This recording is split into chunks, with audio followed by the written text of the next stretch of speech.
If you want thicker, longer, bigger, stronger, healthier, softer hair, you're going to have to learn how to oil and butter your hair. This is going to make or break your hair strands. Long hair is your destiny, and big hair, well, it's your birthright, and I'm going to show you how to get it. In the previous episode, I showed you how my curlfriend kept her sewing in for far too long without any proper maintenance, and she had a lot going on. It was so much buildup. Her hair was very dry, and I showed you how I took it down and finger detangled it and got it in sections ready for a shampoo. If you want to see how to remove a sew-in or a protective style that's been in for a very long time with great products that's going to help with finger detangling, detangling in general, and helping to retain length, make sure you watch that previous video and make sure you're subscribed to all my videos so you can really learn my techniques and methods on how I help people and myself get to very long, thick, strong hair. So the last time we left off, I was finishing up her shampoo. I was trying to get her scalp and her hair strands as clean as possible because you've seen that buildup. Step 1 is all about working on clean hair and scalp. Now, when I'm done shampooing the hair, I try not to remove all the excess water. I like to work on pretty much damp, natural hair because it's a lot easier. Now, you better work fast because once the hair dries up, it's going to be harder to work with in section. All the products you're going to see me using today is from Main Magic Products at Cocaknotz.com, and I will have all the products linked in the description, so you can just click the link. It'll take you straight to the website. You can purchase it and you can have it in your house ready to grow your own natural hair at home. Moving on to step 2, you're going to need a lightweight oil that you can put on the hair strands and the hair ends.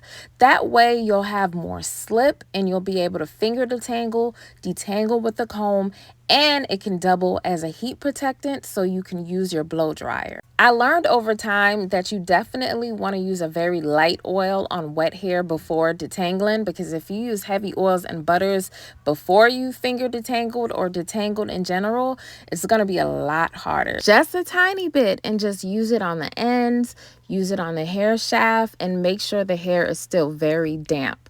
This way you can start finger detangling with ease. What you're doing is trying to separate your hair. You don't have to over finger detangle or over detangle throughout this whole process, because you're going to be seeing that I'm going to be using a comb, a blow dryer multiple times. So you want to create a rhythm with detangling. You don't want to over detangle and you don't want to under detangle. Right now you're just working on law and order and some structure. You just need the hair in smaller sections so you can work with and get through this without it being too much. So after I get my sections together, now I can start to stretch the hair. The stretching method that I'm using is a blow dryer. I'm using it on a low temperature. If I could use it on cool, I would, but sometimes using it on cool takes too long. So I'm using it on very low, making sure I focus on the roots to make sure there's no root budding. You mainly want to focus on the roots because that's where the uncomfort comes in when it comes to parting. So I focus on the roots, and I try not to put too much heat on the ends because we don't want her ends thinning out any more than it already has. To make sure I keep it stretched, I put her hair in these By Felicia braids.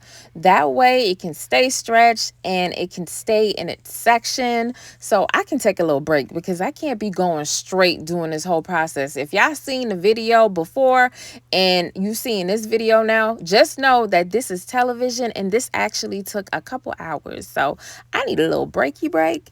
I'm going to put it in sections, and I'm going to continue this process after I eat something, after I take a nap. And here's a tip for you. Never work on hair when you're exhausted, tired, when you're fed up, because you're going to end up tearing hair out, okay? Child, that nap done turned into the next day. But it's all good because I sectioned the hair, I stretched it out, and I made sure I used that deep nourishing oil, so it's all good. Now I'm ready to take care of that scalp and use my heavy oils and butters to make sure her hair is properly sealed for the next protective style. So step 3 is all about scalp care. This is where you're going to show your scalp some TLC. Your scalp is basically your face with coarser hair on it. So if you understand that you have oily skin, and your scalp gets really oily, you probably won't have to put heavy oils or butters on your scalp because your scalp produces a good amount of oil.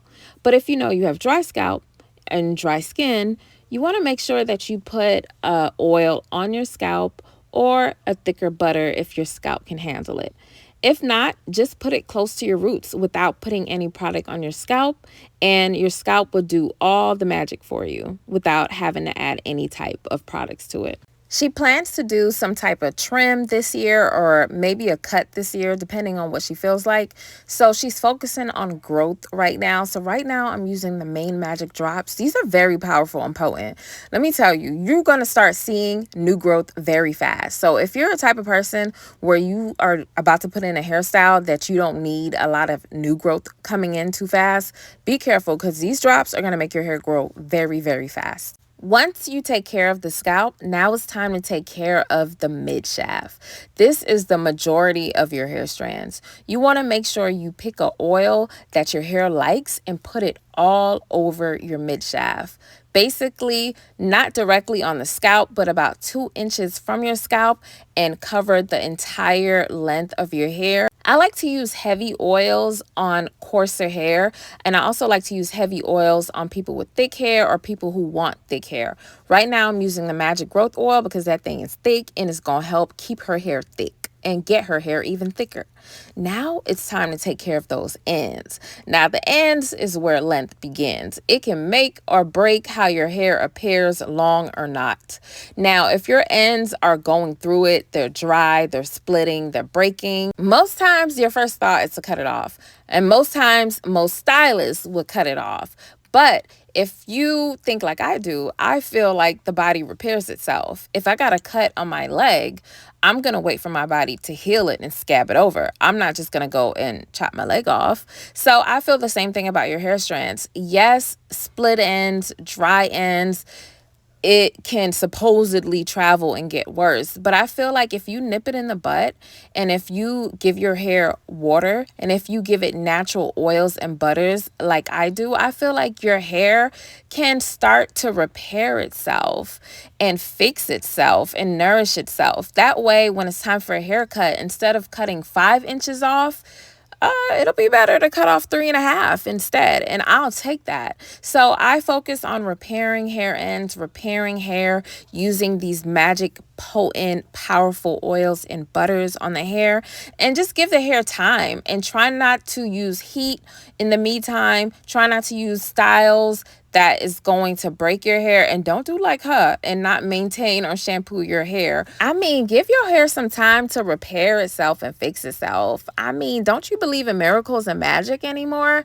I know it's a little delusional, but at the same time, it works. Trust me. So we're going to take care of her hair, make sure it's nice and buttered up, and the comb is just running through it. It's so soft. It's so moisturized. It's looking full of luster. I mean, look at this gorgeous hair.